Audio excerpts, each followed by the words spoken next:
안녕하십니까. 와이스라엘, 성경 속의 이스라엘과 역사 속의 이스라엘 제4강입니다. 그리고 마지막 강의입니다. 이 강의에 들어오신 여러분들 축복합니다. 제가 잠깐 기도하고 시작하겠습니다. 하나님 아버지 감사합니다. 이렇게 저희가 구약부터 현대까지 이스라엘의 역사를 둘러보는 시간을 갖게 해주심을 감사합니다. 하나님, 오늘은 20세기에 하나님께서 그동안에 베풀어 오신 그 역사를 저희들이 공부하는 시간입니다. 저희들 마음 준비하게 해주시고 또 그 강의 속에서 우리가 어떤 교훈을 얻을 수 있는지 저희들 집중하게 해주시옵소서. 예수님의 이름으로 기도드립니다. 아멘. 자, 오늘은 그동안 여러분들이 구약에서부터 지난 2000년 동안의 역사를 공부를 하셨습니다. 1시간 반 조금 못 되는 시간이라서 그 2000년을 숨가쁘게 달려오셨는데 오늘은 지난 100년을 돌아보는 그런 시간을 갖기로 하겠습니다. 자, 우리가 제가 여러 번 말씀드렸다시피 이스라엘을 회복하시겠다 하는 약속들이 곳곳에 있었고 오늘도 몇 가지 예만 간단하게 들어서 말씀드리겠습니다. 에스겔서 37장 너무너무 유명한 그 마른 뼈 계곡에 대한 얘기입니다. 그래서 37장 9절에서 10절까지 사람아 생기에게 예언하여라. 주 여호와가 이렇게 말한다. 생기야 사방에서 나와서 이 살해당한 사람들에게 불어서 그들이 살아나게 하여라. 그분께서 내게 명령하신 대로 내가 예언했더니 생기가 그들 안에 들어갔다. 그러자 그들이 살아나서 두 발로 일어서서는 엄청나게 큰 군대가 됐다. 이것이 이제 마른 뼈에 생기를 불어넣어서 그들이 일어나서 큰 군대가 되는 그런 비전입니다. 또 이사야서 40장 2절에는 예루살렘의 마음을 위로하여 말하여라. 예루살렘의 복역의 기간이 완전히 끝났고 형벌도 다 치루었으며 여호와의 손에서 그 죄값을 2배나 받았다고 선포하라. 그리고 또 다른 말씀들이 이와 관련된 말씀들이 많이 있어서 제가 밑에 몇 곳을 표시해 놨습니다. 그런데 이제 신기한 일이 시작을 하고 있습니다.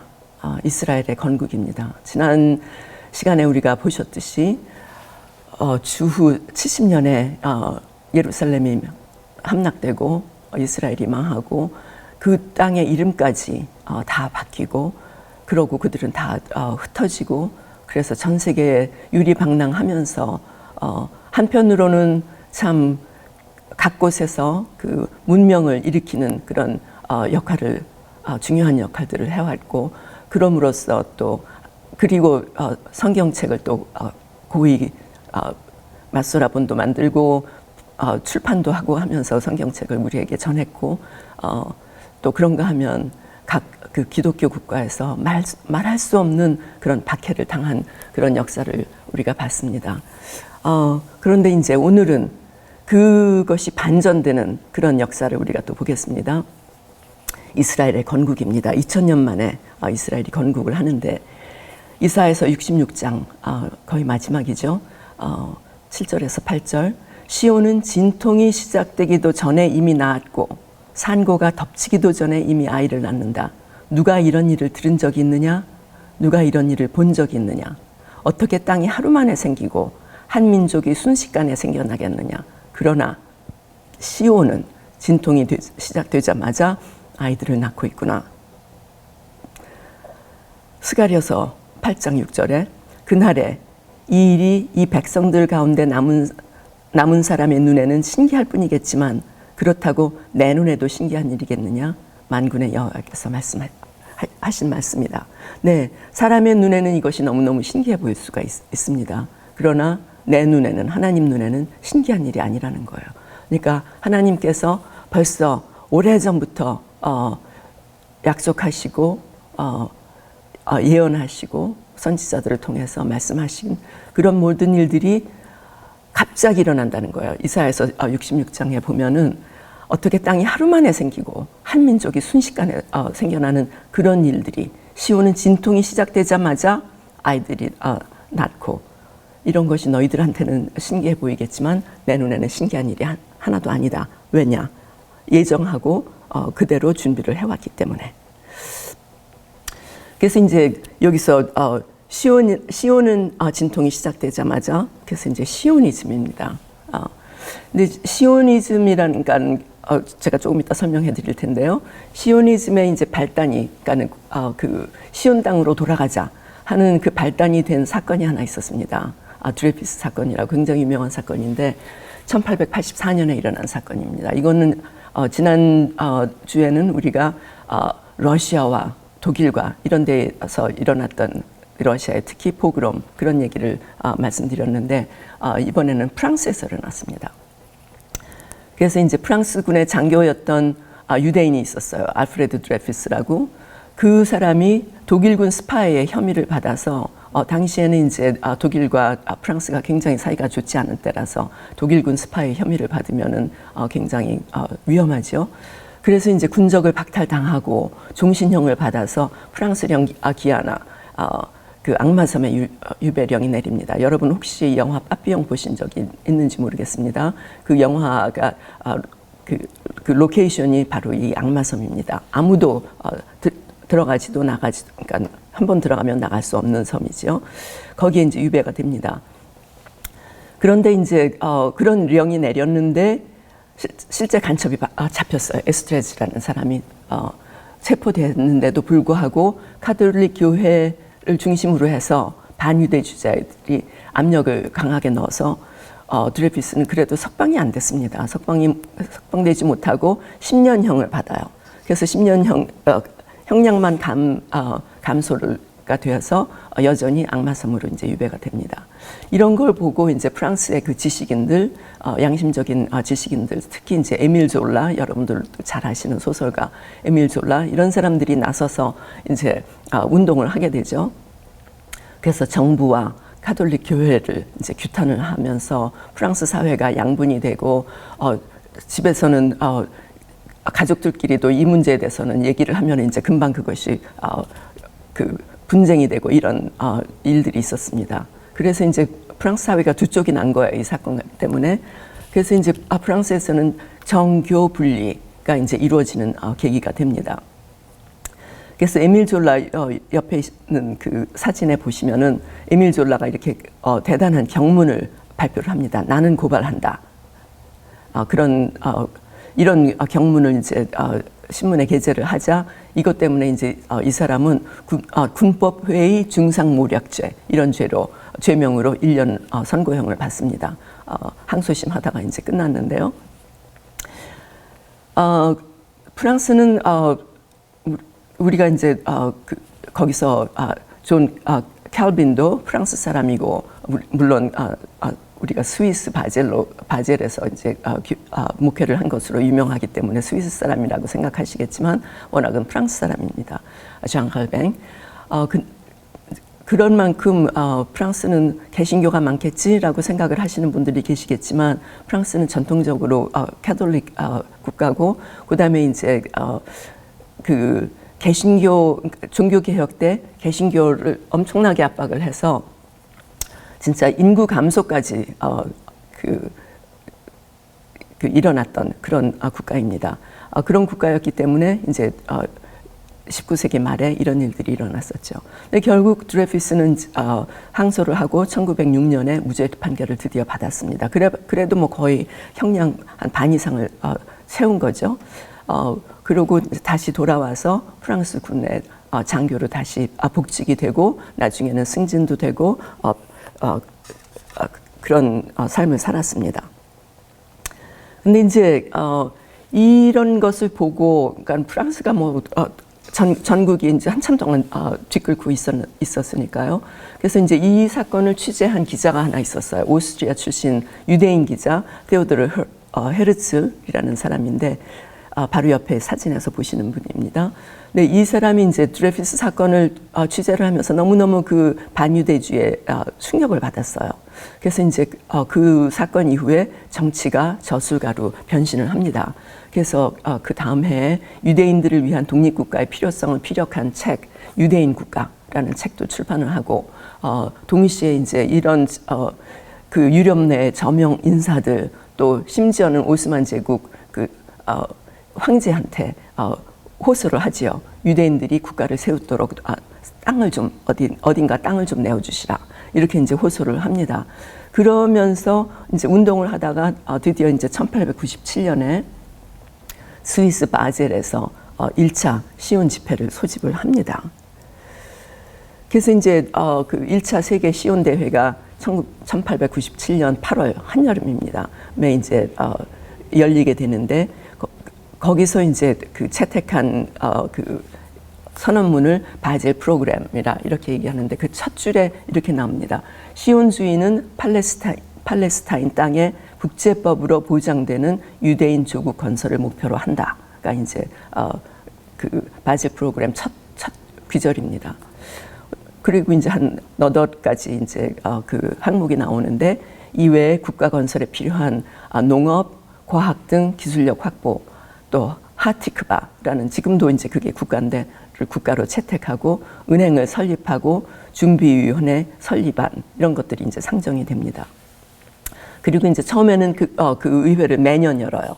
그래서 지금도 열리고 있습니다. 올해도 열었습니다. 그래서 시온의회는 횟수를 거듭하면서 국가건설기금, 운영위원회, 또 유대인 정착기관 등 그런 기관들이 이제 속속 설립이 되지요. 그래서 본격적으로 국가건설이 준비되는 한편, 영토를 얻기 위한 다방면의 노력이 시작이 됩니다. 그래서 이제 헤르츠는 근데 이때 그 바젤 프로그램 그 선언문에는 나오지 않지만 거기서 이제 유대인 조국을 50년 내에 세울 것을 제안했습니다. 그런데 그의 꿈은 정확하게 이루어져서 이스라엘은 1948년 5월 14일 조상의 고토에 그 국가가 다시 세워집니다. 대한민국하고 같은 해죠. 1948년 8월 15일이니까 석 달 전입니다.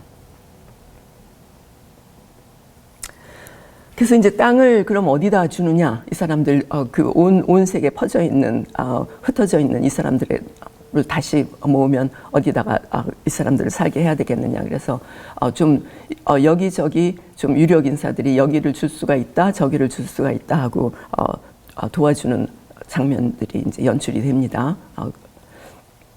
근데 이제 첫 번째 거가 우간다 플랜이에요.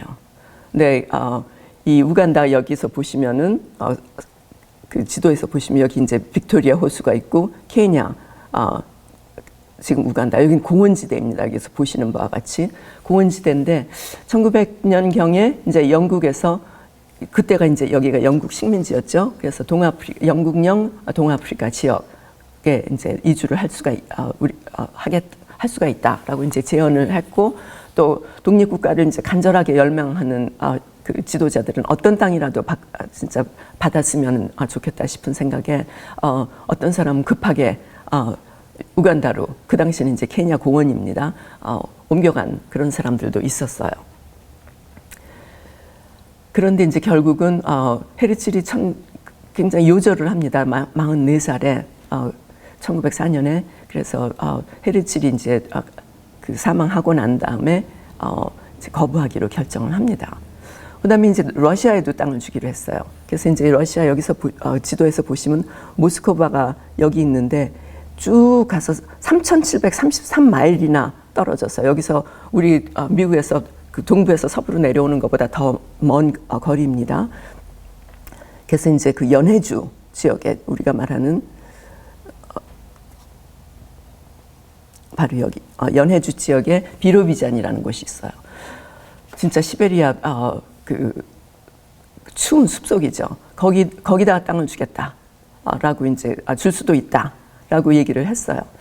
근데 이제 나중에 제가 잠깐 얘기를 하겠지만, 이 비로비잔에는 그렇게 그 땅이 비어 있는 거가 있었기 때문에 그리고 이런 땅을 주겠다 뭐 이런 그 말이 오고 간 적이 있었기 때문에 스탈린이 이제 나중에 집권하게 되는데 1934년부터 유대인들을 이곳으로 추방을 합니다. 그래서 이제 그 유대인 자치구가 이제 비로비잔에 만들어집니다. 근데 이제 그 무렵에는 또 연해주로 또 이주해간 조선인들이 있었어요.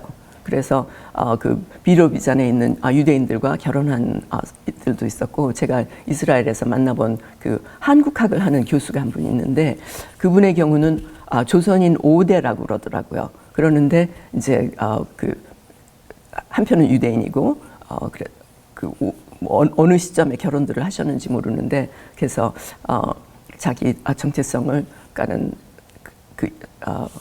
이스라엘로, 그러니까 유대인으로 정해서 이스라엘에 와서 공부하고 거기서 학위를 받고 교수가 된 그런 분인데, 전공이 한국학이에요. 네. 그리고 이제 이런 그 시온 의회에서 이제 여러 가지 노력을 하는 가운데 두 사람이 이제 여러 사람이 있지만 제가 두 분만 이제 두 사람만 언급을 하겠습니다. 엘리에저 벤 예후다라는 사람이 있어요. 이 사람은 러시아, 벨라루스, 그러니까 그 백러시아라고 하는 곳이죠. 벨라루스 출신인데 언어학자입니다. 그리고 신문 편집이고, 그런데 이제 제가 조금 이따 설명을 좀 하겠지만 성경에 근거해서 현대 히브리어를 창제를 한 사람입니다. 그러니까 여러 나라에 2000년이나 흩어져 있으니까 히브리어를 못하는 사람들이 너무 많은 거예요. 그러는데 그래도 그들에게는 성경이 있었기 때문에, 그리고 또 마소라본도 있었고, 그렇기 때문에 성경에 근거해서 현대 히브리어를 만들어냈어요. 창제를 했어요. 또 워낙 성경 히브리어는 워낙 오래된 언어라서 현대에 또 맞지 않는 부분도 있고, 그래서 현재 진행형 또 이런 것들을 이제 만들어냈습니다. 그다음에 이제 하임 바이스만이라는 분이 굉장히 중요한데, 이 사람도 또 러시아 출신이에요. 그래서 러시아 출신으로 독일 또 스위스에 이제 유학 와서 화학을 공부를 하고 또 영국으로 이주를 합니다. 그래서 이제 그 당시에 이제 우리가 또 여러분들 영화에서 많이 보셨다시피, 그러니까 총을 쏘려면 화약이 있어야 돼요. 화약에다 불을 붙여서 점화를 시켜서 이제 쏘는데, 그거 없이 쏠 수가 있는 그런 합성 아세톤을 개발을 했습니다. 그래서 1차 대전 때 제가 전쟁사 전공이 아니라서 잘 그냥 얼뜻 지나가면서 봤는데, 영국에서 탄환 부족으로 굉장히 고생을 했다고 그래요. 그러는데 이제 이 합성 아세톤으로 만든 무슨 또 물질을 가지고 화약 없이도 탄환이 발사되는 그렇게 이제 그런 탄환 총알이 이제 개발이 돼서 영국을 승리로 이끄는데 큰 공헌을 했다고 합니다. 1차 대전 때. 그러니까 이제 영국에서 그 공을 인정을 해서 우리가 당신한테 살해를 하고 싶은데 무엇을 했으면 좋겠느냐 그랬을 때, 이 사람도 이제 시온 의회에 참석을 하고 있었던 그 지도자 중에 한 사람인데, 우리 유대인들이 이주할 땅을 달라, 이제 이렇게 얘기를 해서 일들이 진전이 됩니다. 이 사람은 나중에 초대 이스라엘 대통령이 되고, 또 유명한 한국에서는 이제 와이즈만 연구소 이렇게 알려져 있는데, 제가 발음을 찾아보니까 와이츠만이더라고요. 그래서 와이츠만 연구소를 설립을 하고 나중에 이제 히브리 대학을 설립하는데 큰 공헌을 합니다. 이것이 이제 옆에 보시는 사진에서 보시는 거가 발포, 그러니까 영국 외상, 당시의 영국 외상입니다. 1917년 당시에 영국 외상이고, 옆에 있는 것이 간단한 서신이에요. 그것을 이제 역사가들은 발포어 선언문 이렇게 얘기를 합니다. 이것이 이제 1917년 11월 2일에 이제 온 편지인데요. 이때쯤이면 1차 대전이 1914년에서 18년까지 지속되지 않습니까? 그래서 이제 1차 대전이 거의 끝나갈 무렵이고, 오스만 제국이 이제 무너지는 그런 때입니다. 그래서 이제 서구 열강은 이미 이제 오스만 제국의 그 영토를 어떻게 분할할 것인가, 전쟁 후에 어떻게 분할할 것인가를 여러 가지로 이제 합의들을 자기네들끼리 했어요. 그래서 이제 1916년에 그 사이크스-피코라는 협약이 있습니다. 그 협약이 이제 영국하고 프랑스 사이에 이루어진 협약인데 그 중동 지역을 어떻게 나눌 것인가에 대한 협약이에요. 그래서 이제 그 당시에 영국은 팔레스타인을 이제 통치하기로 그렇게 이제 협약을 하고 또 국제연맹이 결국은 승인을 하게 됩니다. 이런 상황에서 이제 발포 선언문이 나온 거예요. 그래서 이제 그 아르터 발포라는 그 외상이 당시에 이제 또 시온회의 지도자이고 또 유명한 그 재력가인 로드쉴드 백작에게 이제 이것이 어떤 선언문이 아니고 그분한테 로드쉴드라고 이제 옆에 자세히 보시면은 그 편지가 써 있는데 그 로드쉴드 백작한테 보낸 공개 서한입니다. 여기 내용은 제가 읽어보니까 시온의회가 팔레스타인 땅에 유대인 국가를 세우고자 청원한 내용을 영국 의회가 수용하기로 결정하여 이에 영국 왕명으로 유대인들이 팔레스타인에 국가를 세울 것을 허락한다. 이런 내용입니다. 그러면서 이제 발포 선언문 한 달 후에 영국의 알렌비 그 장군이 여기 사진에서 맨 앞장서서 나오는 사람입니다. 알렌비 장군이 터키군으로부터 팔레스타인을 탈환을 합니다. 그리고 이제 예루살렘에 입성을 하고 이 전쟁으로 영국군인 약 2,500명 정도가 사망을 해서 제가 그 히브리 대학에 있으면서 보니까 바로 그 대학 옆 앞에 있는 기숙사 앞에 그 묘지가 큰 묘지가 있더라고요. 저는 처음에 저 묘지가 뭐지? 라고 생각을 했는데 그 역사를 찾아보니까 바로 이때 전쟁에서 죽은 사람 그 영국 그 군인들의 묘지였습니다. 근데 이제 재미있는 거는 지금 여기 기마병도 하나 있기는 한데 알렌비 장군은 정작 백마에서를 타고 있다가 내려서 걸어 들어오는 장면입니다. 그때 이제 알렌비가 한 유명한 말이 있어요. 예수님만 백마를 타고 예루살렘 성에 입성을 하실 수 있다. 그러니까 나는 내려서 걸어가겠다. 그래서 지금 여기 자파 게이트라는 곳입니다. 그곳으로 이제 걸어 들어오는 이런 장면입니다. 이 양쪽에 있는 건물들은 아직도 남아 있어요. 그래서 이제 예루살렘을 이제 통치를 하기 시작을 하고 1920년에는 국제연맹이 정식으로 영국의 그 팔레스타인 통치를 결의를 하고 유대인들은 이제 이에 맞춰서 국민의회, 노동조합, 또 아까 말씀드린 히브리어를 이스라엘 공용어로 채택을 하고 유대인 귀환을 관장하는 주이시 에이전시라는 그 단체를 설립하고 이러면서 이제 국가를 설립하는 그런 준비들을 해 나갑니다. 그래서 이제 1919년에서 48년까지는 이제 계속 알리아라는 건 제가 조금 이따 말씀드리겠습니다. 계속 이주하는 사람들인 생기자 벌써 1920년 때부터는 이제 아랍 지역에서 반유대주의 운동이 일어납니다. 그리고 이제 아랍의 봄 2011년에 이집트도 이거는 제가 이제 여담입니다만 그것을 주도했던 세력이 무슬림 형제단이라고 있어요. 그래서 이 무슬림 형제단은 영국의 결정에 반대해서 이제 1928년에 하산 알바나라는 사람의 주도로 이제 결성돼서 이제까지 세력을 형성을 하고 있습니다. 반 서구, 반 유럽, 반 기독교, 반 이스라엘 그런 운동을 하고 있습니다. 그래서 조금 아까 말씀드렸다시피 알리야라는 거는 이스라엘 땅으로의 귀환인데 사실은 성경 10편, 120편에서부터 125편까지 보면은 성전으로 올라가는 노래라고 이제 부제가 붙어 있는데 그때 이제 올라간다라는 뜻을 알리야라고 합니다. 그래서 성전으로, 그러니까 성전이 이제 하나의 상징이기 때문에 성전으로 올라간다, 또 이스라엘 땅으로 돌아간다, 그런 걸 알리야라고 하고, 그렇게 돌아간 사람을 올림, 이렇게 이제 부릅니다. 근데 이제 보세요. 얼마나 많이 오는 것인지 스가랴서 10장 9절에서 10절에 보시면 내가 그들을 여러 백성들 가운데 흩으려니와 여러 백성들입니다. 그러니까 옛날이 아니고 지난 2000년 동안이에요. 여러 백성들 가운데 흩으려니와 그들이 먼 곳에서 나를 기억하고 그들이 살아서 그들의 자녀들과 함께 돌아올지라. 내가 그들을 애굽 땅에서 돌아오게 하며 그들을 아수르에서 모으며 길르앗 땅과 레바논으로 그들을 이끌어 가리니 그들이 오히려 거할 것이 부족하리라. 예, 거할 것이 부족할 정도로 많은 사람들이 돌아온다는 얘기죠. 그래서 사실은 1차 알리야는 1882년부터 시작됩니다. 아까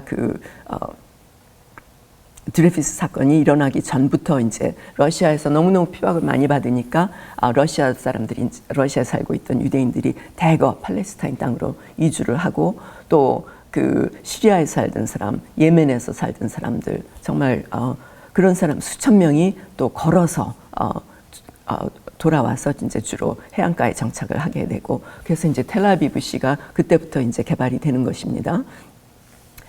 그다음에 이제 2차 알리야는 주로 러시아와 폴란드에서 약 4만 명이 돌아옵니다. 이들이 이제 중요했던 것은 이들이 이제 러시아 혁명이 아직 일어나지는 않았지만 이미 러시아에는 사회주의 이런 것들이 이제 팽배를 하고 있었고 이 사회주의 영향을 받은 사람들이 이 땅에 이제 들어와서 그 유명한 키부츠 운동을 집단 농장이지요. 키부츠 운동을 시작을 합니다. 그들은 지금도 이스라엘은 키부츠들이 꽤 많이 있어요. 어떤 곳은 이제 저도 키부츠에서 한번 머물러 봤는데 어떤 곳은 이제 외부 사람들이 들어가서 있는 것도 있고 아니면 자기네들끼리 농사를 짓고 모든 것을 집단으로 생활을 합니다. 그다음에 이제 그게 1차 대전 일어날 무렵까지가 이제 2차 알리야. 그다음에 이제 그 이후부터 1차 대전 끝나고 이제 계속해서 알리야가 시작됩니다. 그래서 3차, 4차, 5차, 그 다음에 알리야 베트라 그래서 불법 이민까지 해서 모두 6차에 걸친 이민이 독립 전까지 일어납니다. 그래서 동유럽에서 4만 명, 뭐 4차 알리야 때는 폴란드에서 아직 2차 대전이 일어나기 전이죠. 그 다음에 이제 5차 알리야는 나치가 이제 그 세력을 잡으니까 그것을 피해서 유럽 곳곳에서 이주합니다. 그다음에 이제 영국은 이제 이렇게 되니까 2차 대전을 하게 되면서 독일하고 전쟁을 하게 되니까 그 땅에 돌아오는 사람들은 이제 이주 금지를 합니다. 그래서 이제 불법 이민이 생기게 돼요. 그래서 1933년부터는 이제 불법 이민이 1948년까지 일어나는데 이제 이것이 나중에 어떤 사건을 또 이야기하게 됩니다. 아무튼 그건 조금 이따 말씀드리고요. 그래서 1940년까지 약 45만 명이 그 땅에 이제 이주해 왔습니다. 그리고 이제 잠깐 점을 짚고 가겠는데 아까 히브리어의 엘리에저 벤 예후다에 대해서 말씀드렸어요. 이 사람이 이제 성경에 근거해서 현대 히브리어를 창시하고 공용화를 하는데 기여를 했다라고 말씀드렸는데 이 사람도 러시아 출신입니다. 러시아 출신으로 1877년에 프랑스의 이제 솔보르 대학에 유학을 갔어요. 근데 거기서 놀랍게도 히브리어를 하는 예루살렘에서 온 유대인을 만나게 됩니다. 그래서 이 사람이 언어학자니까 이렇게 하면 되겠구나. 지금 히브리어를 사용하는 사람들이 있으니까 이것을 전체적으로 확대를 해서 현대 히브리어를 만들면 되겠구나라는 확신을 갖게 됩니다. 그래서 그 사람은 몇 년 후에 1881년에 1차 알리야가 시작되기 전이죠. 예루살렘으로 이주를 합니다.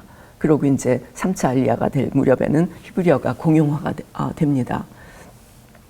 근데 이제 왜 그 옆에 있는 사람은 한국과 관계가 있기 때문에 제가 이거 히브리어를 따로 한 것입니다. 옆에 있는 이쪽에 있는 분이 알렉산더 피터스 목사님이신데 이분의 본명은 이짝 프룸킨이에요. 이 사람은 우크라이나 출신 유대인입니다. 근데 이제 가난하니까 유대인들이 핍박을 많이 받고 그러니까 이제 러시아의 벌목공으로 오려고 배를 타고 아시아로 왔어요. 아시아로 와서 이제 나가사키에 내려서 거기서 이제 또 배를 타고 러시아로 가려고 나가사키에 한 달 정도 머무르는 사이에 어떤 친구의 권유로 교회를 가게 됩니다. 그래서 거기서 예수님을 영접을 하고 이 사람의 삶이 변한 거예요. 그래서 거기서부터 이제 1895년에 한국에 선교사로 파송이 됩니다. 그때는 이제 권서인 그런 이름이었습니다. 그래서 한국에 파견이 돼서 파송이 돼서 거기서 3년 동안 한국어를 열심히 공부를 합니다.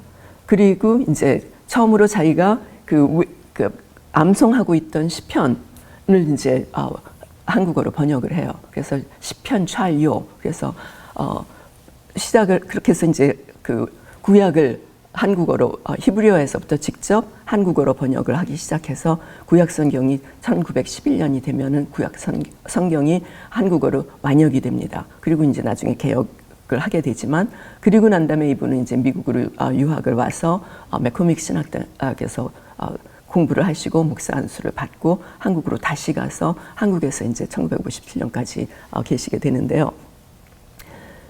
그래서 한국의 그 구약 성경은 그 중역을 한 것이 아니고 히브리어에서 직접, 그러니까는 그 우리가 영어 성경의 경우 지금 우리가 쓰는 경우는 이제 독일어에서 따온 거가 중역한 거가 굉장히 많이 있습니다. 그래서 예수도 독일어식으로 예수라고 한 것을 그러니까는 영어는 뭐 Jesus 이렇게 이제 J를 사용을 한다든가.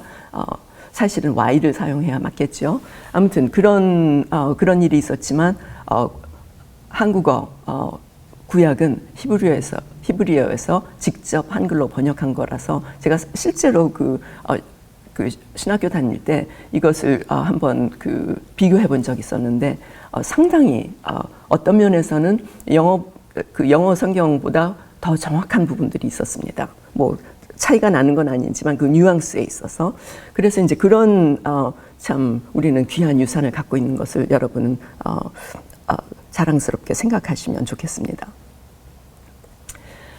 그리고 이제 2차 대전이 일어나고 여러분들 아시다시피 참 2차 대전 때 그 홀로코스트로 600만 명이라는 사람들이 죽고 또 아까 제가 잠깐 말씀드렸다시피 러시아의 스탈린은 시베리아 비로비잔으로 그 유대인들을 추방을 하고 그러다가 이제 스탈린은 1953년에 죽었습니다. 사망했어요. 그래서 그때는 이제 유배인을 아주 완전히 한 사람도 빼놓지 않고 모조리 다 추방을 하겠다라는 준비를 하다가 이제 사망을 했는데 이 과정에서 유대인 지도자들이 사형을 당하고 유대교 관련 책자들이 불태워지고 또 말할 수 없는 핍박을 받게 됩니다.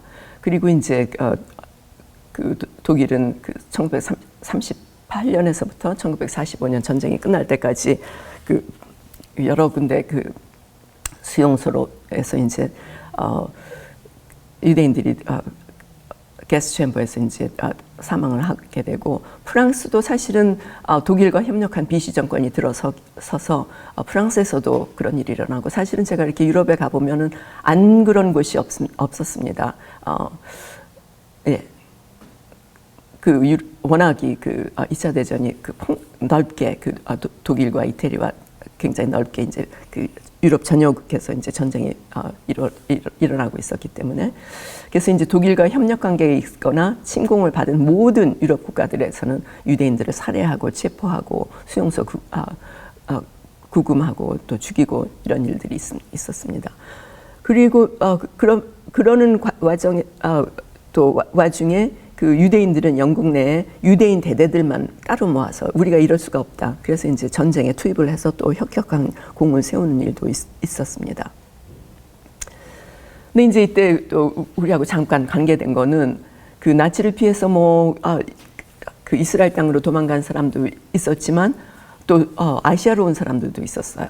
나치를 피해서 샹하이로 간 유대인들이 거의 전 기간 동안 한 2만 명 정도 됩니다. 여기 사진에 보시는 것은 중국 입국 비자를 받으려고 이제 줄 서 있는 유대인들입니다. 그럼 누가 중국 입국 비자를 내주었느냐가 이제 문제가 되는데요. 그 시절이면은 중국은 국민당과 모택동의 공산당으로 나누어져서 있을 때인데 여기 이제 그 증명서가 하나 있어요. 이주증입니다. 근데 이제 그 젊은 청년인데 이모구트라는 오스트리아 출신 유대인인데 직업은 학생이고. 근데 흥미로운 거는 여기 이렇게 읽어보면은 그 국적에 stateless. 예, 여기 이렇게 보면 stateless라고 돼 있어요. 국적이 없다는 거예요. 예. 오스트리아 출신, 그러니까 오리진은 여기 옆에 보면은 오리진은 오스트리아인데 국적은 없다. 예. 근데 이제 이때 그 중국으로 가는 그 비자를 발급해 준 사람이 리투아니아 주재 일본 총영사. 이미 이제 그때쯤 되면은 상해가는 그 1937년부터 38년에 이제 그 일본이 상해를 침략을 하고 이제 남경 대학살 뭐 이런 일이 일어나지 않습니까? 그래서 일본이 이제 거기를 주관을 하고 있었기 때문에 당시에 리투아니아에 주재하는 일본 영사 그 주네 스기하라라는 사람이 있었어요. 그 사람이 그 도움을 줘서 2차 대전 중에 6천여 명의 유대인들이 중국에 입국하는 비자를 받았습니다. 그래서 이제 상해에 거주를 하는데 그들의 거주지가 그 윤봉길 의사가 도시락 폭탄 던졌던 그 홍구공원 근처예요. 그리고 이제 이건 여담이지만 이스라엘 전 총리 에후드 올메르트 총리는 부모는 만주 하얼베인으로 피신을 해서 그분은 만주 출신입니다. 그리고 이제 2010년에 샹하이 엑스포가 열렸을 때 이스라엘하고 이제 중국이 합작으로 샹하이의 유대인 거주 지역을 복구를 하자. 그래서 아마 지금 복구를 하고 있을 것입니다. 이 사람은 이제 길여서 그 보스턴 지역의 유대인들이 스기하라 감사비 이런 거를 아주 대단하게 세웠습니다. 그래서 여기 이렇게 읽어보면은 리투아니아 주재 일본 영사 주네 스기하라 나치에 쫓기는 유대인들에게 상해로 가는 2,000건의 비자를 발급해서 6천여 명의 생명을 구했고 이제 3대에 걸친 생존자의 후예들이 36,000명에 이른다. 이렇게 해서 영어와 이제 일본어로 그 감사비를 세웠습니다. 근데 그래서 이제 2차 대전이 끝나고 그러니까 여러분들은 지금 그 팔레스타인 땅에는 유대인들이 원래부터 살고 있던 사람들 또 역이민해서 그 십자군 전쟁 무렵부터 이제 역이민해 와서 살던 사람들 또 이제 1, 2, 3, 4, 5차까지 심지어는 이제 그 불법 이민까지 해서 들어온 사람들이 이제 그 땅에 살고 있었어요. 그러는 가운데 유럽에서는 2차 대전이 일어나고 홀로코스트 사건이 일어납니다. 그래서 이제 전쟁이 끝나죠. 전쟁이 1945년에 끝나고 이제 전후 문제들이 이제 나오게 됩니다. 그래서 2차 대전 후 이제 나치 수용소에서 살아남은 사람들이 중에서 많은 사람들이 우리는 이제 유럽 자기네 살던 곳으로 돌아간 사람들도 있어요. 그래서 프랑스에도 지금 상당히 많은 47만 명 정도의 유대인들이 남아있고 영국에 29만 명 정도의 유대인들이 남아있고 뭐 헝가리, 우크라이나, 심지어 독일에도 있고 그래서 전반적으로 유럽 전역에 지금 한 100만 명 정도의 유대인들이 살고 있습니다. 미국에는 한 570만 정도의 유대인들이 살고 있고요. 그러는데 그래서 이제 이들 중에 많은 사람들이 우리는 유럽에서 못 살겠다, 조상의 땅으로 돌아가겠다 하는 사람들이 있었는데 아직도 영국은 이제 팔레스타인 땅을 통치를 하고 있었고 2차 대전 중에 아까도 말씀드렸다시피 그 유대인들의 입국을 금지를 했었습니다. 그래서 이제 그 밀입국자가 있었다고 제가 말씀드렸잖아요. 그러니까 이 사람들이 이제 돌아가기는 해야 되는데 영국에서는 막고 그래서 이제 많은 사람들이 이제 그러니까 남하 소위 말해서 남쪽으로 이제 내려가는 사람들이 많아지니까 키프로스 섬에다가 수용소를 만들어 놨습니다. 그리고 이제 유명한 그 엑소더스 47호 사건이 벌어집니다. 1947년 6월 달에 있었던 것인데 자세한 얘기는 지금 제가 시간상 할 수가 없고, 여러분들 중에 혹시 제 나이쯤 연대나 조금 아래쪽에서는 그 영광의 탈출이라는 영화 보신 분들이 계실 줄 압니다. 그것이 바로 이제 그 폴 뉴만이 나오고 뭐 그래서 이제 그 영광의 탈출의 그 주제가가 이제 그 토요 극장인가 텔레비에서 그런 주제가가 되기도 했었는데, 이 땅은 나의 땅, 우리의 땅, 뭐 이런 걸로 시작하는 노래입니다. 근데 그래서 이제 이 영화가 그 엑소더스 47호 사건을 다룬 겁니다. 영국이 이제 못 들어오게 하고 배에 탄 사람들은 우리가 여기서 뭐 거기는 할머니들 또 아기들 또 그 배 타고 가다가 또 그 출산을 하다가 죽은 아기 죽은 그 산모도 있었습니다. 들어가지 못하는 과정에서 그런 사람들이 우리는 여기서 그냥 못 들어가면 우리는 여기서 죽겠다라고 이제 선언을 하고, 이제 그 2차 대전 직후고 또 워낙에 홀로코스트 사건이 큰 사건이었기 때문에 전 세계에 이제 기자들이 몰려들어서 이걸 취재하고, 그러니까 영국이 굉장히 그 압박을 많이 받게 되죠. 그래서 이제 결국은 그들을 받아들입니다. 그리고 그해 11월 달에 11월 말에 유엔이 팔레스타인 땅에 2개의 국가를 세우는 분할안을 지지를 합니다. 그래서 근데 이제 이때 이스라엘은 이 안을 수용을 했어요. 우리는 어디라도 가겠다. 분할이 됐어도 가겠다. 분할은 누구하고 분할이냐면은 그 땅에 살고 있던 이제 아랍인들하고 그 나누자는 거예요. 근데 이제 아랍 국가들은 그것에 대해서 이제 거기 뭐 그 땅에 아랍 국가가 세워졌던 것도 아니에요. 그냥 주민이 살고 있었고 영국이 통치를 하고 있었고 국가가 없는 상태로 그러니까 넓게는 이제 오스만 제국이 통치를 하고 있었죠. 근데 이제 그 독립한 아랍 국가들이 이제는 거부를 합니다. 그래서 이제 그 투표 결과 33개국이 찬성을 하고 13개 나라가 반대를 하고 10개국이 이제 기권을 하게 되는데, 흥미롭게도 영국은 기권을 합니다. 그들에게 땅을 내어주기까지 한 나라인데 흥미롭게 이제 기권을 했는데, 사실은 그 이후로 영국의 그 영향력은 그 전 같지가 않죠. 그러니까는 그 해가 지지 않는 대영 제국이 이제 그 식민지들을 다 하나씩 둘씩 내놓게 되고, 또 따라서 이제 국제사회의 영향력도 이제 줄어들고 자유세계 패권은 미국으로 넘어가게 됩니다. 어떤 면에서 스페인이 그 16세기 이후 세계사의 주도권을 영국의 그 16세기 이후라면은 1492년에 그 유대인들을 몰아내고 난 다음에 그 주도권을 영국에 넘긴 그 역사가 이제 반복되는 것 같고, 우리로서는 창세기 12장 3절을 기억을 해야 되는 것이 아닌가. 너희들을 축복하는 자에게는 내가 복을 주겠고 너희들을 저주하면 저주하겠다. 이런 말씀 혹시 아닌가라는 물음표를 갖게 되는 장면입니다. 그래서 이렇게 됐습니다.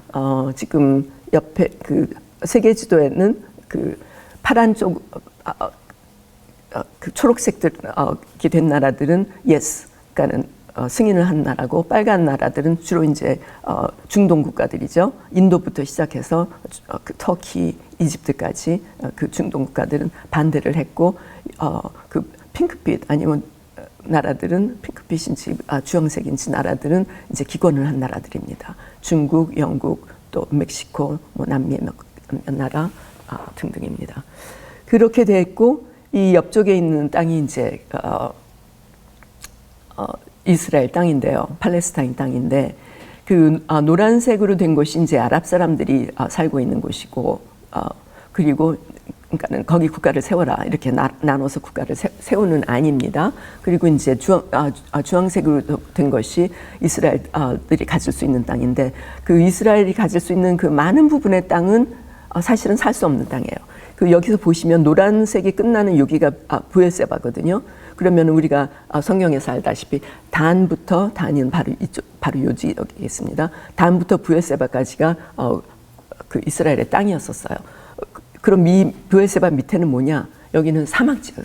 그러니까는 제가 그 언젠가 보여드렸죠. 첫 강의 마지막쯤에 보여드렸을 걸로 기억하는데 그 사막 지역에 지금 사람들이 그 스바랏이 돌아오는 것을 준비하기 위해서 지금 거주 지역을 만들고 있다, 그런 걸 보여드렸는데, 그때 제가 잠깐 그 저 멀리에 보이는 사막을 보여드렸습니다. 이 사막 지역입니다. 아무도 살 수가 없는 곳이에요.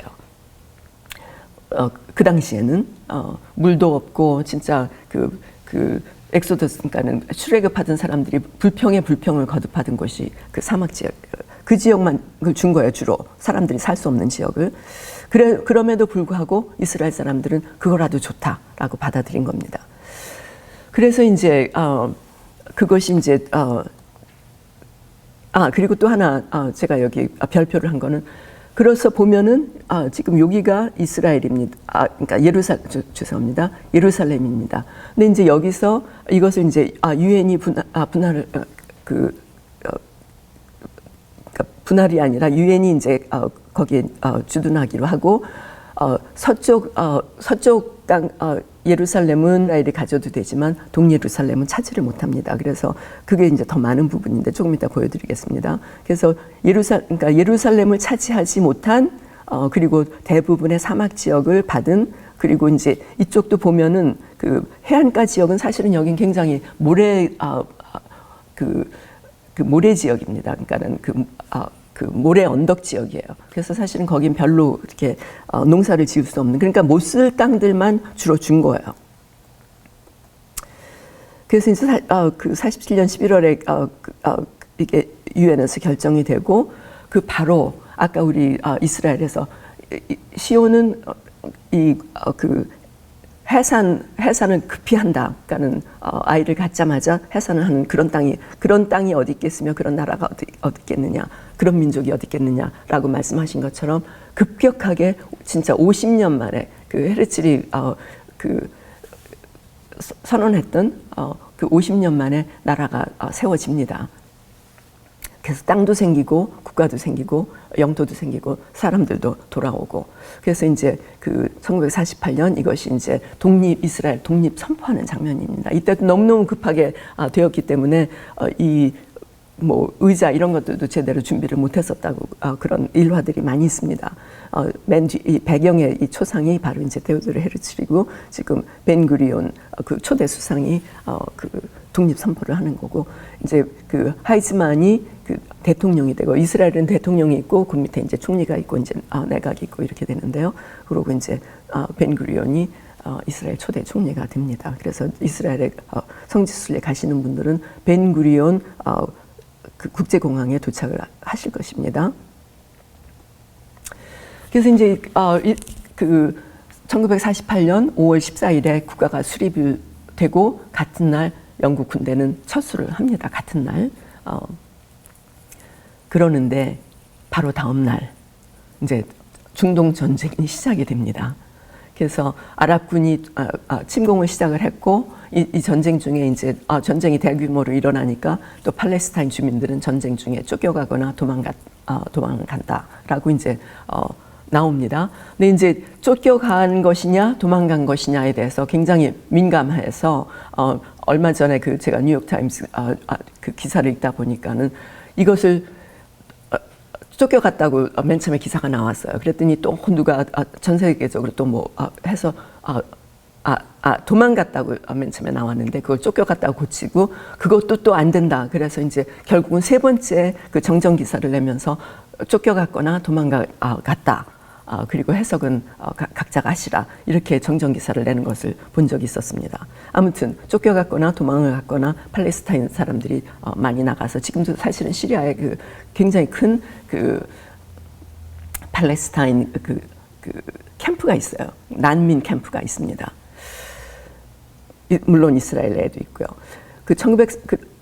그리고 이제 그렇게 되면서 사실은 이스라엘은 그때부터 지금까지 여러 차례 전쟁을 합니다. 그래서 1차 중동전쟁, 2차 중동전쟁, 3차 중동전쟁, 그 다음에 뭐 레바논 1차 전쟁, 2차 전쟁, 이렇게 하고 또 시시때때로 조그만 그 전쟁들이 일어나고요. 그래서 이제 그 제일 큰 거는 이제 1949년 7월 1차 소위 말해서 1차 중동 전쟁. 왜냐면 그때는 5개 아랍 연합군이 이제 이스라엘을 침공을 했기 때문에 그리고 이제 2차 중동 전쟁이 일어나고 56년에 일어나고 그 전쟁과 전쟁 사이에 또 조그만 전쟁들이 계속 일어나고 있는 이 사이에 이스라엘은 자기네들도 전쟁을 치르고 있는 이 와중에 한국전을 치르고 있는 남한을 돕기 위해서 의약품, 군대는 보낼 수가 없었겠죠. 자기네들도 전쟁을 치러야 되니까. 그래서 의약품과 현금을 보냈습니다. 우리가 그들이 전쟁을 치를 때 의약품과 현금을 보내는지는 모르겠습니다. 그래서 이제 전쟁이 계속 일어나고 2차 전쟁 일어나고 이제 1960년쯤 되면은 그 유명한 그 야세르 아라파트가 그 팔레스타인 해방기구 PLO 팔레스타인 리버레이션 오거니제이션을 이제 형성을 하고 본격적으로 여러 가지 테러 활동들을 이제 벌이게 됩니다. 옆에 있는 거는 예루살렘 이런 그 예루살렘 탈환할 때 그 한 사람은 유대인이고 한 사람은 팔레스타인 사람인데 뉴욕에서 같이 공부를 하던 친구들인데 두 편으로 나눠져서 뭐 전쟁에 참가하고 뭐 이런 그 비극적인 얘기를 다루는 그런 영화 2006년에 나온 영화입니다. 그래서 이제 근데 왜 예루살렘을 꼭 가져야 되느냐, 동예루살렘이 왜 꼭 필요하냐가 이제 관건이 되겠죠. 그 스가랴서에 보면은 이제 마지막에 그날에 예수님이 돌아오시는 그날에 그의 발이 예루살렘 앞 곧 동쪽 감람산에 서실 것이요 감람산은 그 한가운데가 동서로 갈라져 매우 큰 골짜기가 되어서 산 절반은 북으로 절반은 남으로 옮기고 그 산 골짜기는 아셀까지 이를지라. 사실은 이스라엘은 케냐부터 시작되는 그 폴트 라인 지진대에 앉아 있어요. 그래서 지진이 있었고 또 화산 활동도 언젠지 모르지만 있었습니다. 그래서 요르단강은 사실 그것으로 나눠진 하나는 그 지중해 때하고 하나는 뭐 아프리카 때하고 하나는 이름을 제가 잊어먹었는데 두 플레이트가 만나는 곳이 바로 요단강입니다. 아무튼 그래서 언젠가는 거기서 뭐가 일어날지는 모르겠는데 아무튼 여기 보면은 예수님의 발이 예루살렘 앞 곧 동쪽 감람산에 서실 것이요. 그리고 너희가 산골짜기로 도망하되 유다 왕 우시야 때 지진을 피하여 도망하던 것과 같으리라. 그래서 나의 하나님 여호와께서 임하실 것이요 모든 거룩한 자들이 주와 함께하리라. 이렇게 이제 스가랴서에서 예루살렘 앞 동쪽 감람산이 이제 중요한 것을 말씀을 하셨고, 그다음에 이제 사도행전에 보면은 예수님도 감람산에서 승천을 하시는 걸로 되어 있습니다. 그래서 사도행전 1장 11절, 12절에 보면 이르되 갈릴리 사람들에게 이제 천사가 하는 얘기죠. 어찌하여 서서 하늘을 쳐다보느냐? 너희 가운데서 하늘로 올려지신 이 예수는 하늘로 가심을 본 그대로 오시리라 하였느니라. 제자들이 감람원이라 하는 산으로부터 예루살렘에 돌아오니 이 산은 예루살렘에서 가까워 안식일에 가기 알맞은 길이라. 그래서 보면은 바로 여기가 이제 성전산이 저쪽에 있습니다. 내려다 보이는 감람산 전망대예요. 걸어서 내려갑니다. 저도 걸어서 다녔습니다. 그리고 이곳이 이제 여기서 곧장 보면 바로 여기인데요. 이곳이 이제 황금문이라는 곳입니다. 골든 게이트라는 곳인데 여기는 이제 전설이 아랍 사람 사이에도 이런 전설이 있어요. 재림하는 메시아가 감람산에서 이제 성전산으로 입성을 하는데 황금문을 통해서 입성을 한다라고 합니다. 그래서 아랍인들은 이 황금문을 다 막아놨어요. 폐쇄를 하고 그 앞에다가 또 묘지를 이렇게 세웠습니다. 왜냐하면 유대인들은 그러니까 그걸 불결하다고 생각을 해서 가지를 않을 것이기 때문이라고 합니다.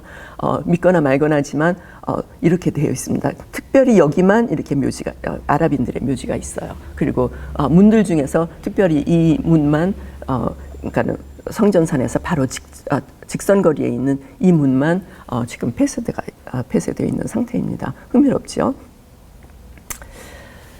그래서 이제 예루살렘의 성전산이 포함된 땅이 이렇게 제가 이렇게 잠깐 보여드리면 이 땅 제가 좀 앞서가고 있습니다. 그냥 예루살렘만 보여드리겠습니다. 이게 이제 이 그린 라인이 1949년에 확정된 선이에요. 그러니까 그 유엔에서 투표할 때 이스라엘 사람들은 여기까지는 갖고 있지만 여기는 안 돼. 여기는 그 특별 관리 지역이야. 그렇게 됐고 이제 우리가 아는 성전산이 있는 거기 올드시티라고 부릅니다. 그 올드시티는 동예루살렘 쪽에 있는 거예요. 그리고 성전산은 바로 여기가 성전산이 아니라 감람산은 바로 여기 있습니다. 그렇게 됐는데 이제 요 얘기는 조금 이따 하겠지만 좀 더 자세히 하겠지만 그 6.1 전쟁 이후로 이제 동예루살렘을 갖게 되고 그리고 이제 그 예루살렘으로 이제 미국 대사관이 이전을 하는데 그 얘기는 제가 조금 앞서갔으니까 다시 뒤로 돌아가겠습니다.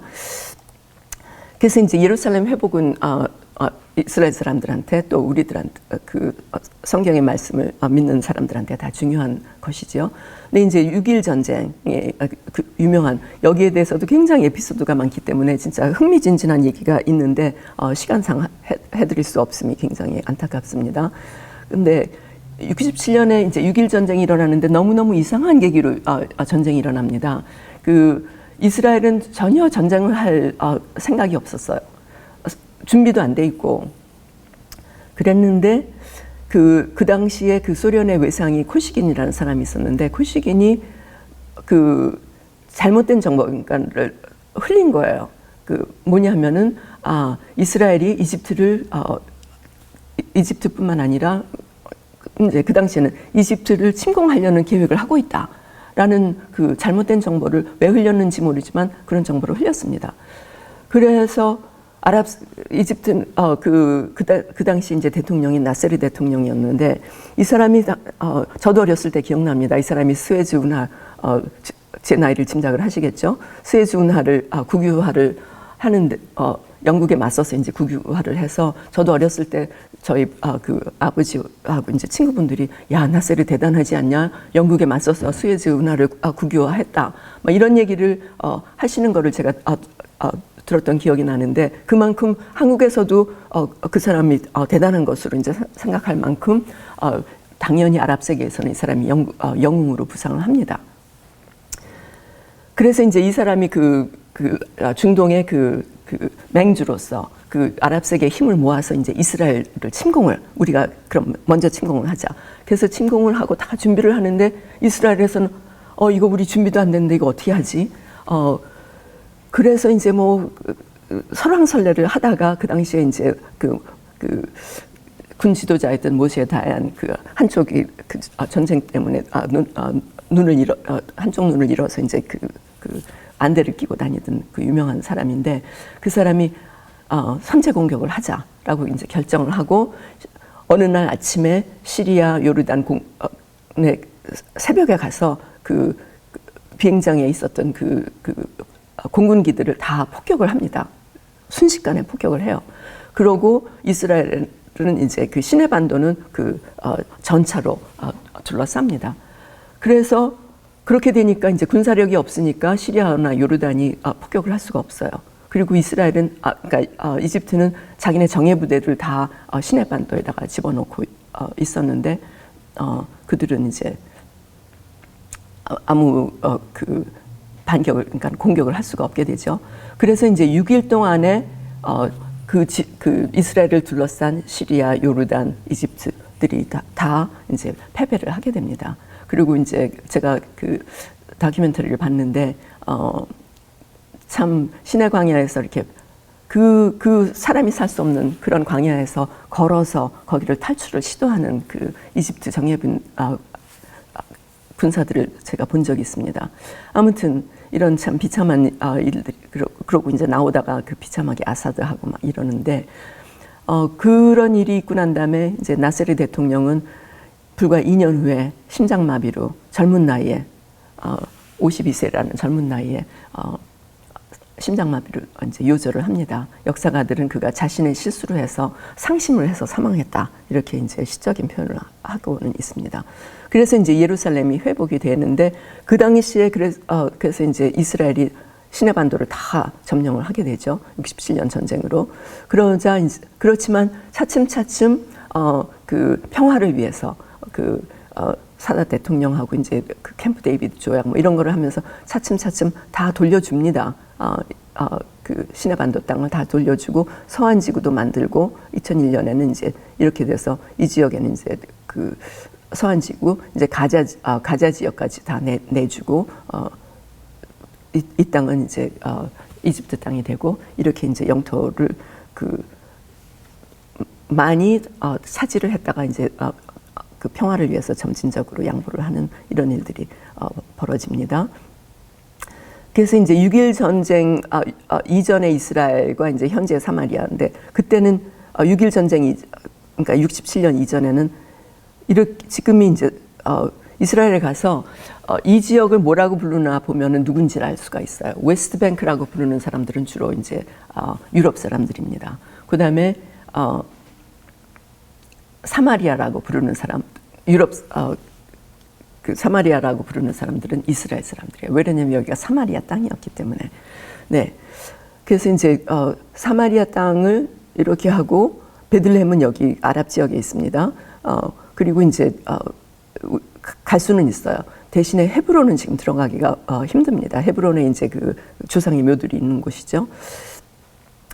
그렇게 이제 예루살렘이 돼 있었는데 6.1 전쟁 이후에 이 파란 지역까지를 이제 차지를 하게 됩니다. 동예루살렘까지를 차지하게 되고 이 안에 이제 지금 이 주황색으로 돼 있는 것은 팔레스타인 사람들이 사는 곳이고 또 그렇지 그 회색으로 돼 있는 거는 이제 그 이스라엘이 컨트롤하는 곳이고 그렇습니다. 그리고 이제 요단강은 이쪽으로 이렇게 흐르고 있죠.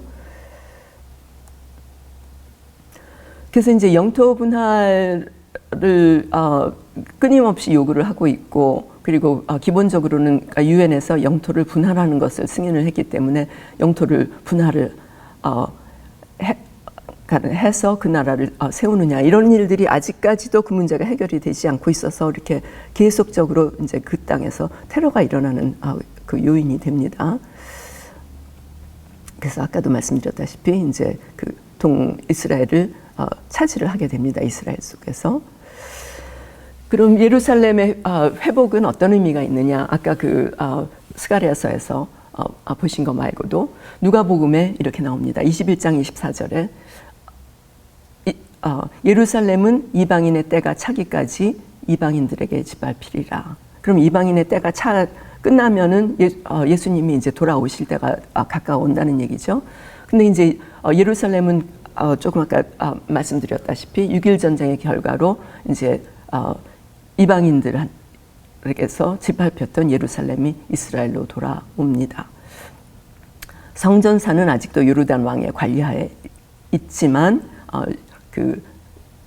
그러니까 아직도 완전하게 돌아온 건 아니라는 그런 말씀이죠. 그래서 아직도 이제 유대인들은 성전산 출입, 저희들도 마찬가지입니다. 출입에 제한을 받고 또 그 안에서 기도하는 일은 크리스천이나 유대인이나 마찬가지로 그 안에서 기도하는 일은 금지가 됩니다. 옆에는 굉장히 흥미로운 사진인데 아마 여러분들 성지순례 가시면 여기까지는 보실 수 없을 것입니다. 시간상. 여기는 이제 기브아예요. 예루살렘에서 동북쪽으로 한 15분 정도 가면 있는 곳인데 조그만 마을입니다. 근데 여기가 이제 사울 왕이 궁전을 지었던 곳이에요. 그러니까 사울 왕은 이스라엘의 초대 왕이지 않습니까? 그 기브아 사람이고 베냐민 지파. 그랬는데 이제 그 6.1 전쟁 전에 그 요르단의 후세인 왕이 자기가 이제 성전산을 관리하는 사람이기 때문에 그 후세인 왕이 그 이스라엘의 역사를 지우려는 의도, 우리식으로 말하면 이제 그렇게 되겠죠. 의도로 기브아의 고대 그 사울 왕의 궁전터라고 합니다. 여기가 거기다가 이제 자신의 여름 궁전을 짓고 있었어요. 여름 궁전을 짓고 있었는데 6.1 전쟁 때문에 이제 패해서 이게 이제 중단한 채인데 이것이 아직도 이렇게 있습니다. 그냥 중단한 채로 있어서 제가 이렇게 올라가려고 보니까는 계단에 시멘트가 다 이렇게 떨어져 갖고서는 이렇게 조심조심해서 2층으로 올라가야 되는 그런 건데 제가 찍은 사진입니다.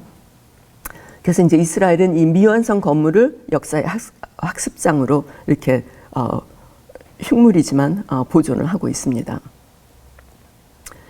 그리고 이제 그 예루살렘으로 이제 미국 대사관을 허용을 하는 건데 대부분의 나라들이 그 아랍 국가들이 두려워서 예루살렘에 대사관을 두지를 못하고 다 텔아비브에 둡니다. 물론 예루살렘의 국회나 그 모든 것들은 다 예루살렘에 있습니다.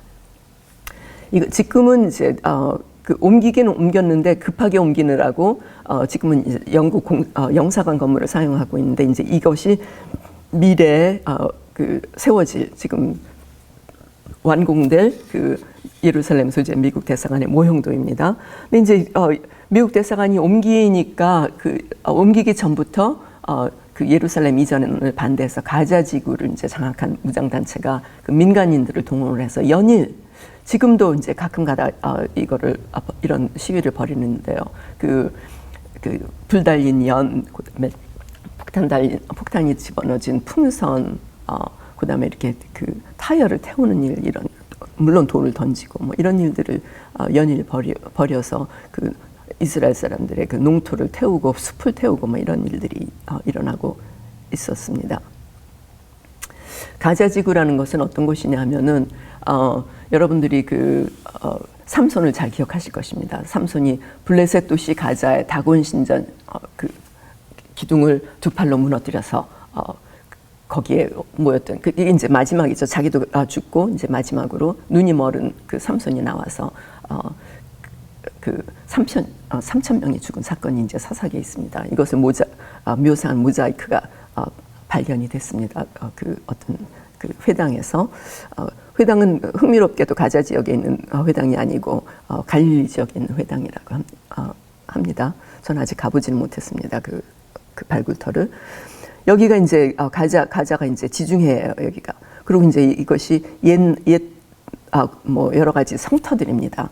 그래서 이제 2013년에 유네스코가 여기를 이제 성터로 고대 성터를 이제 세계유산으로 지정을 했지만 그 봄에 지정을 했는데 그 바로 여름에 하마스들이 이 토성의 일부를 불도저로 밀고 군사 훈련지로 사용을 했다고 합니다.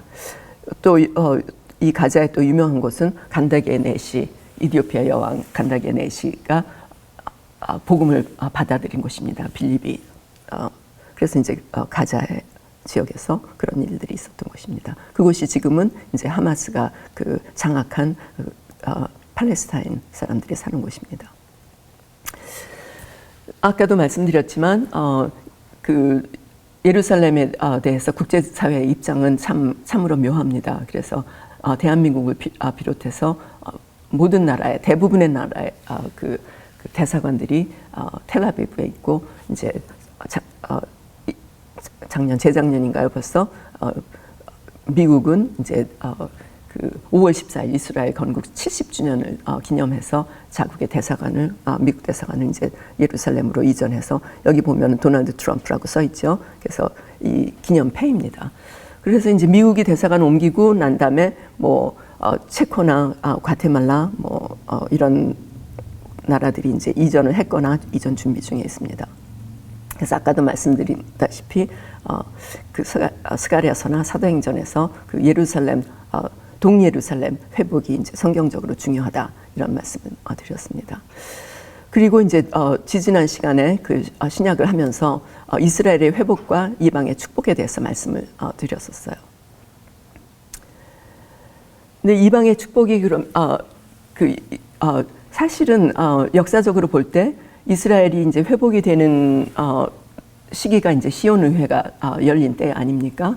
그래서 조금 보시면은 그들을 버리는 것이 세상의 화목이 되거든 받아들이는 것은 죽은 자 가운데서 살아나는 것이 아니면 무엇이래요. 그러니까 구원을 받는 그런 일들이 이제 이방인들 사이에 벌어진다는 것이죠. 제가 설명이 좀 부족했던 것 같아서 죄송합니다. 그래서 이제 그러니까 이스라엘이 돌아올 때 이방이 축복을 세상의 화목이 되고 이들이 살아날 때는 얼마나 그 이방이 큰 축복을 받겠느냐 그런 말씀인데 실제로 이스라엘이 회복이 되는 시기, 시온의회가 이제 열린 1897년에 열렸으니까 1900년대 무렵부터 세계적으로 영적 부흥이 이제 시작이 됩니다.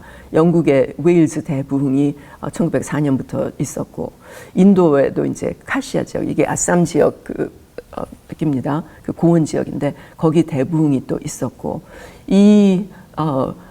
한국에서도 1903년에 원산 대부흥, 그것도 여파로 평양 대부흥 1907년에 있었죠. 그 다음에 이제 일제가 되기 전까지 100만 부령 운동, 영을 구한다는 그런 그 전도 집회를 하고 그런 운동들이 계속 일어납니다.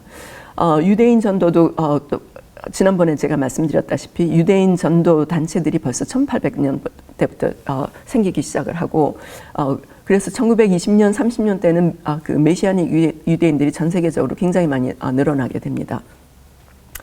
그리고 뭐 이스라엘 건국 이후에 그 세계적인 영적 지도자들이 등장을 하고, 또 예루살렘 회복 이후에는 또 세계적으로 메시아닉 유대인들이 숫자가 증가를 하고 교회가 성장을 하고 그런 일들이 일어납니다. 그리고 67년 당시에 제가 찾아봤더니 이스라엘 내 그 메시아닉 유대인, 그러니까는 그리스도를 믿는 유대인이 2명밖에 없었대요. 그런데 현재 4만여 명에 이르고 교회도 400여 개에 이릅니다. 그리고 이제 1917년 통계에 의하면 미국 내 550만 명, 아까 제가 570만 명이라고 했는데 그건 북미 얘기입니다. 캐나다까지 합해서. 근데 지금 현재 한 550만 명의 유대인들이 미국에 있는데 그들 중에서 35%가, 이건 제가 신문에서 본 통계입니다. 35%가 예수를 믿거나 기독교에 우호적이다. 이런 통계를 제가 2017년 1월달 신문에서 봤습니다. 그래서 이제 이런 거를 가끔 목걸이나 뭐 이런 걸 보신 적이 있을 거예요. 메시아닉 유대인의 상징입니다. 그 성전을 상징하는 촛대와 다윗의 별을 상징한 다윗의 별과 또 물고기, 그리스도, 예수, 이게 익두스라 그러는데요. 익두스라고 하는데 그리스도 구원의 하나님이라는 히브리 헬라어이고, 그 당시에 그 X를 표시하는 기독교 핍박이 심했기 때문에 그걸 다 함께해서 이제 메시아닉 유대인들의 상징으로 삼고 있습니다. 그럼 예루살렘이 이제 평화를 얻으면 팔레스타인 아랍인들은 어떻게 되나? 에스겔서 47장에 보면은 이렇게 나옵니다. 47장 마지막에 그런즉 너희가 모든 지파대로 이 땅을 나누어 차지하라. 이게 이제 마지막 때 얘기인데, 너희는 이 땅을 나누어 제비 뽑아 너희와 너희 가운데 머물러 사는 타국인 곧 너희 가운데서 자녀를 낳은 자의 기업이 되게 할지니 너희는 그 타국인을 본토에서 난 이스라엘 족속같이 여기고 그들도 이스라엘 지파 중에서 너희와 함께 기업을 얻게 하되 타국인이 머물러 사는 그 지파에서 그 기업을 줄지니라. 다시 말해서 두 개 국가를 세우는 것이 아니라 한 국가 속에서 섞여서 어울러서 살고 땅도 같이 나눠서 너희와 함께 기업을 얻고 그들이 사는 그 땅에 기업을 주고 살게 하라. 그런 얘기인 것이죠. 그래서 두 개 국가, 그러니까 영토 분할, 그런 거는 하나님께서, 그리고 이제 주 여호와의 말씀이니라라고 말씀을 하셨기 때문에 성경적으로 보면은 영토 분할이 아니라 한 국가 안에서 같이 사는 것을 말씀하시는 것 같습니다. 이것이 이제 2019년 작년 3월에 이제 그 트럼프 대통령이 그 사인을 하고, 그래서 골란 고원을 이제 이스라엘에 합병되는, 전에는 이제 골란 고원이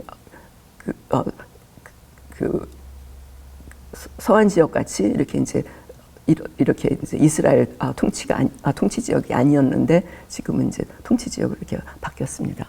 그래서 스가랴 서로 다시 돌아가면은 그들을 모으고 길르앗 땅과 레바논으로 그들을 이끌어 가리니, 그래서 이것이 이제 그 시작이 아닌가라는 생각을 또 해봅니다. 레바논이 바로 지금 여기가 레바논이죠. 네, 그래서 그들이 거할 곳이 부족하리라 이렇게 말씀을 하셨습니다. 그러니까 많은 사람들이 아직도 돌아오고 있습니다. 지금 이스라엘 내에 한 살고 있는 사람들이 600만 명, 700만 명 정도 되고 바깥에 한 1,400만 명 정도가 이제 전 세계에 흩어져 살고 있습니다.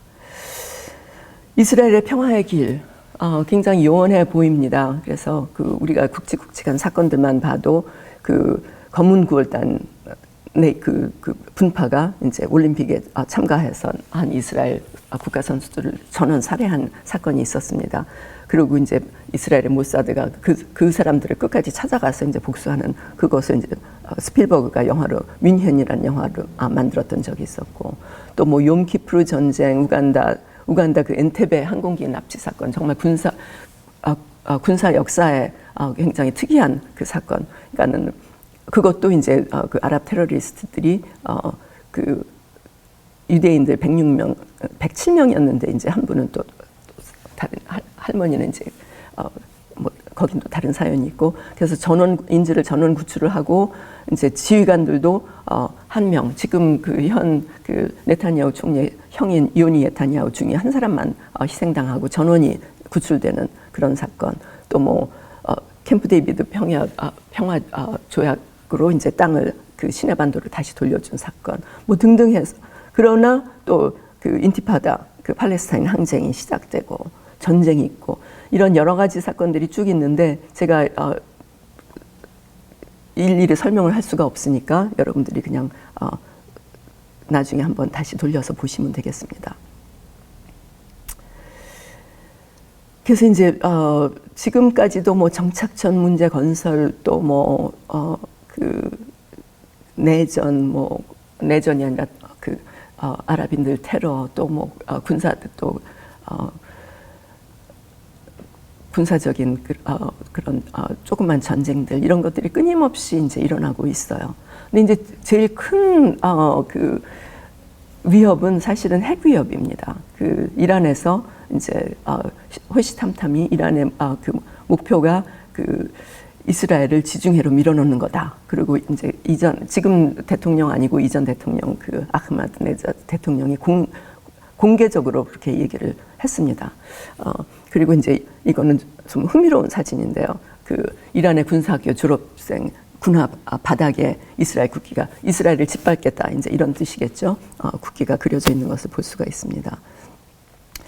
그래서 이제 그 핵무기 문제가 이제 제일 큰 문제가 되는데, 이런 모든 것을 떠나서 하나님께서는 시편에 예루살렘을 위하여 평안을 구하라라는 말씀을 하시고, 이것을 위해서는 그 아랍 크리스천들의 역할이 굉장히 중요합니다. 그래서 그리스도 안에서, 그러니까 지금 이렇게 아랍 쪽에서 또 그 뒤에 또 이란이 이렇게 이스라엘에 대해서 적대적일 때 그러나 또 하나님께서는 그 땅에서 같이 살라고 하셨고, 그리고 그런 것을 가능하게 할 수 있는 조그만 그 소망은 그 아랍 크리스천들, 또 지금 현재 그 이스라엘 내에 살고 있는 메시아닉 유대인들과 아랍 크리스천들이 힘을 합해서 평화를 이뤄내는 그런 것을 우리가 생각을 할 수가 있고, 우리는 전 세계 크리스천들은 이것을 위해서 정말 시편 말씀처럼 예루살렘을 위하여 평안을 구하는 기도를 해야 될 것입니다.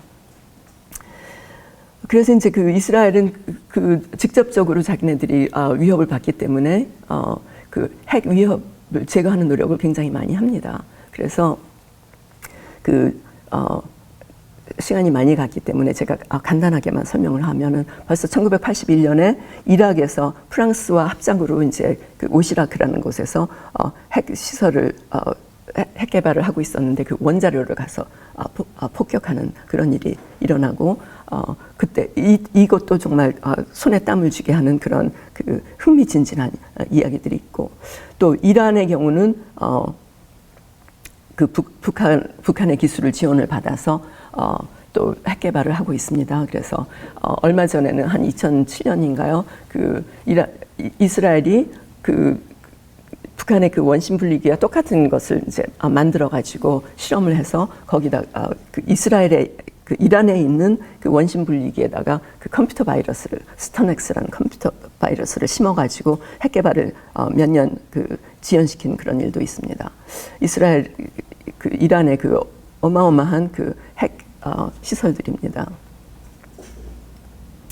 그리고 이제 그 시리아에서도 또 바로 옆 나라잖아요. 옆 나라에서 핵 개발을 하고 있었는데 그것을 저지하려고 그것이 이제 북한 또 기술로 하고 있었는데 바로 그러니까는 이스라엘은 여기 있고 그 이쪽에 이제 그 내륙 지역으로 이제 핵 시설을 만들고 있었는데 이것을 가서 또 폭격을 한 일이 2007년에 있었습니다. 그 9월에 그 과수원 작전이라고 하는데 보시면은 그 영변 핵시설과 동일한 핵시설이라고 합니다. 그것을 이제 폭격을 했고 북한 기술자가 한 10명 정도 사망을 했고 2004년에도 그 용천에 폭발 사고가 났을 때도 그 김정일을 위한 그 암살 시도가 아니라 그 열차에 타고 있었던 시리아 핵과학자 12명이 사망을 했다는 또 보고가 있습니다. 그래서 이제 뭐 시리아 그 공수무투 이거 굉장히 흥미진진한 건데 이거 찾아서 보시기 바랍니다. 그리고 바로 작년 봄에도 그 북한하고 벨라루스 기술자들이 이제 그 미사일 기지를 마련을 하고 있었는데 그것을 가서 또 폭격을 한 적이 있습니다. 그래서 이걸 볼 때 그 하나님께서는 계속해서 약속을 하셨어요. 내가 너를 지키고 있다. 시편에서도 내가 너를 잊을진데 내 오른손이 그의 재주를 잊을지로다. 예루살렘을 기억하지 않거나 내가 즐거워하는 것보다 더 즐거워하지 아니하면 내 혀가 내 입천장에 붙을지로다. 또 뭐 요엘서에 보면은 사로잡힌 자들을 돌아오게 할 때 지금이죠. 만국을 모아 데리고 여호사밧 골짜기에 내려가서 내 백성 곧 내 기업인 이스라엘을 위하여 그들을 신문하겠다. 또 스가랴서에 보면은 모든 민족에게 예루살렘을 무거운 돌이 되게 예루살렘이 지금 참 그 화약고죠. 무거운 돌이 되게 하리니 그것을 드는 모든 자는 크게 상할 것이라. 천하 만국이 그것을 치려고 모이리라. 뭐 이런 이스라엘에 대한 예루살렘에 대한 그런 말씀들을 그러나 하나님이 지키시겠다는 약속을 계속 하십니다. 내가 알고 있다. 그리고 이제 이거는 제가 처음에 그 구원사에서 장자고 제사장이고 이런 나라를 거룩한 나라 이런 걸 보호하시고 그러나 흩으시고 또 환난을 당하게 하시고 그러나 긍휼로 모으고 회복을 하겠다.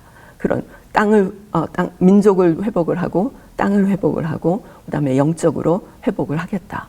그런 말씀들을 계속 지금 이거는 우리가 다 보았던 그 말씀들을 제가 다시 상기를 해보는 것입니다. 그리고 급기야는 이스라엘을 영적으로 구원을 하고 로마서에 온 이스라엘이 구원을 받으리라 라고 이제 결론이 나옵니다. 그리고 이사야서에 보면은 그 중동에도 큰 복음의 대로를 내시겠다는 약속을 하십니다. 그날에 애굽에서 아수르로 통하는데 애굽인 여기죠. 아수르는 이 지역입니다. 이락, 시리아. 아수르로 통하는 대로가 있어. 아수르 사람은 애굽으로 이렇게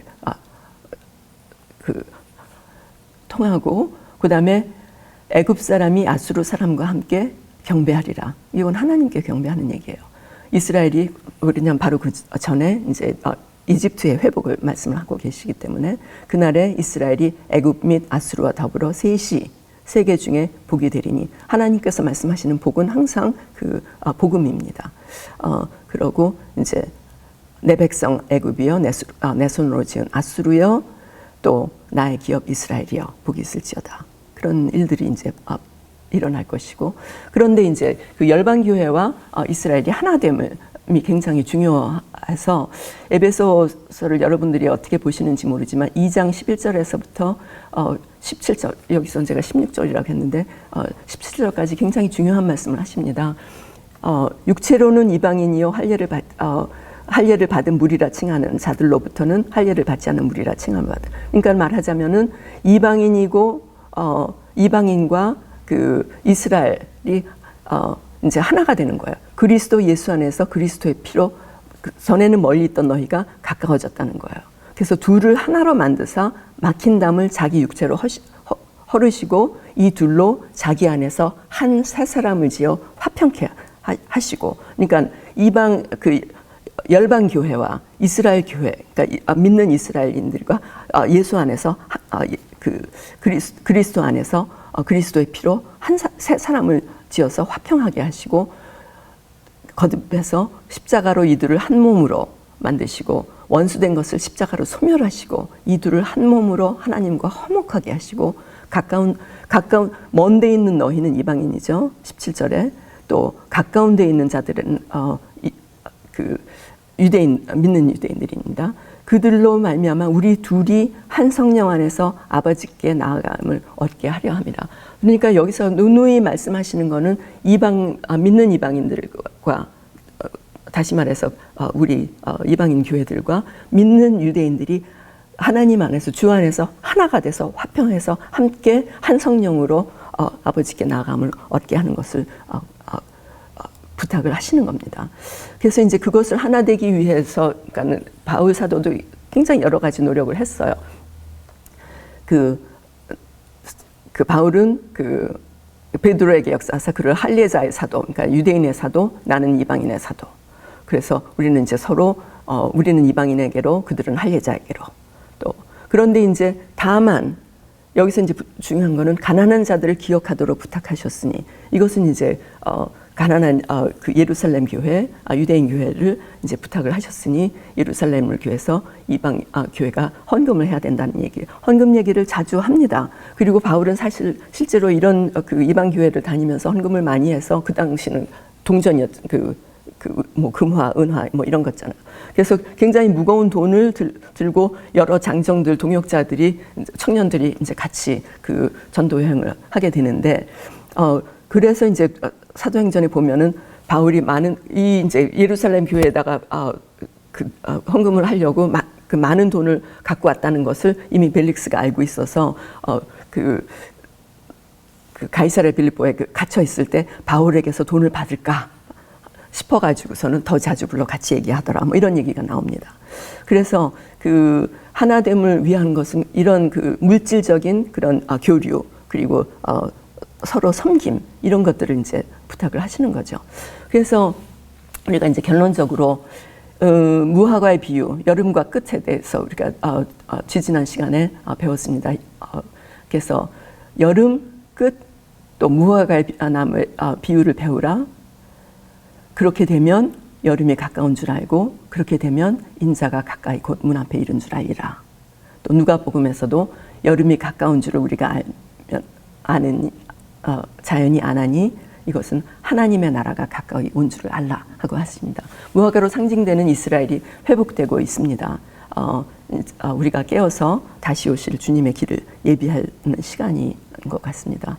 그래서 정말 아름다운 비전으로 우리를 창조하시고 이스라엘 민족을 죄 가운데서 택하셔서 장자로 축복하시고 선교적 제사장 나라의 임무를 맡기시고 또 책임 불이행에 대해서 민족을 흩으실 것을 경고하시고 또 다시 모으셔서 회복하실 것을 약속하셨습니다. 이 모든 구약과 신약에 이르러서 하신 말씀들이 한치의 오차도 없이 이 모든 것을 하나님께서 이루고 계심을 우리가 우리 눈앞에, 특별히 저는 1948년 이후에 태어난 것을 너무 감사하게 생각하는 것이, 이 어마어마한 역사가 제 눈앞에서 펼쳐지고 있는 것을 우리가 볼 수 있는 정말 말도 할 수 없는 축복을 제가 감사하고 있습니다. 그래서 우리 눈앞에 이 모든 역사들을 그 결말을 펼쳐서 보여주시는 신실하신 하나님께 감사드리지 않을 수가 없습니다. 이상입니다. 모두 4번의 강의를 들어주셔서 감사합니다. 잠깐 기도하고 마치겠습니다. 하나님 아버지, 참으로 감사합니다. 정말 한치의 오차도 없이, 정말 한 획의 차이도 없이 말씀하신 대로 정말 창세기부터 계시록에 이르기까지 이 모든 말씀을 이루어 주시는 신실하신 하나님, 참으로 감사합니다. 그 하나님께서 저희들을 또 부르시고 자녀 삼으시고 또 이 모든 역사를 또 그 주역으로 하나님께서 이루어 나가시는데 옆에서 정말 그리스도의 군사로 자녀로 함께 할 수 있는 그런 영광을 주심을 감사하고, 다시 오실 예수님을 정말 앙망하며 우리가 그 길을 예비하는 사람들 될 수 있도록 축복해 주시옵소서. 이 모든 말씀 예수님의 이름 받들어 기도드렸습니다. 아멘. 마쳤습니다.